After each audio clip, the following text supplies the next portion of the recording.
अब जैसे C4H10 है गुड्डू, C4H10 में से हाइड्रोजन निकाला, C4H9 बना। C4H9 को कितने तरीके से लिख सकते हैं? 4 तरीके से,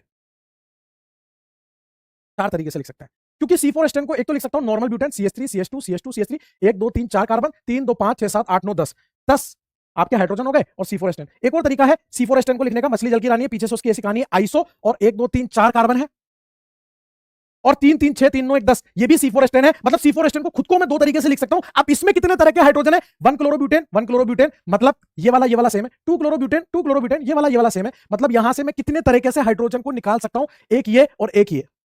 हाइड्रोजन हटा, क्लोरीन लगा तो पता चल जाएगा कि वो डिफरेंट हाइड्रोजन है कि नहीं है। तो एक तो ये निकाल सकता हूं और एक ये सेकंड वाला। फिर यहां से देख, तू यहां से निकाल, चाहे यहां से निकाल, चाहे यहां से निकाल, इन तीनों पे तू हाइड्रोजन हटा के क्लोरीन लगाना, तीनों का यूपीएससी नेम सेम आएगा गुड्डू।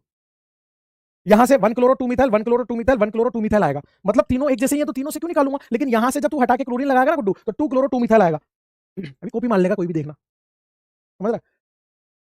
तो मैं आपसे क्या कह रहा था गुड्डू, कि यहां 2 तरह के हाइड्रोजन हो सकते हैं, यहां से निकाल ले और यहां बीच में से निकाल ले। अब इनके नाम इंपॉर्टेंट है। ये 4 तरीके से लिख सकते हो। जब आपकी पूरी ऐसी स्ट्रेट चेन आती है तो स्ट्रेट चेन को हम बोलते हैं नॉर्मल। कितने कार्बन का है? 4 कार्बन का, तो नॉर्मल ब्यूटाइल। ये क्या है? ये देख, ये जो कार्बन है ना गुड्डू, ये वाला कार्बन, इस कार्बन से कितने कार्बन डायरेक्टली अटैच है?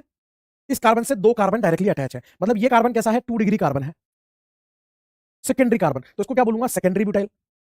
मछली जल की रानी है, पीछे से उसकी ऐसी कहानी है, तो ये आइसो है और 4 कार्बन का है, इसलिए आइसो ब्यूटाइल बोल दूंगा। फिर ये कार्बन जो है ये 3 डिग्री, इधर भी कार्बन, इधर भी कार्बन, इधर भी कार्बन, तो 3 डिग्री वाले को टर्शियरी ब्यूटाइल। ये तो पहले भी बता चुका हूं मैं वहां कॉम्प्लेक्स सब्स्टिट्यूएंट में। हाँ, एंड में थोड़े पीवाईक्यू और हैं। तो normal butyl, secondary butyl, iso butyl, tertiary butyl, ये 4 तरीके से हम C4H10 को लिख सकते हैं। और देखिए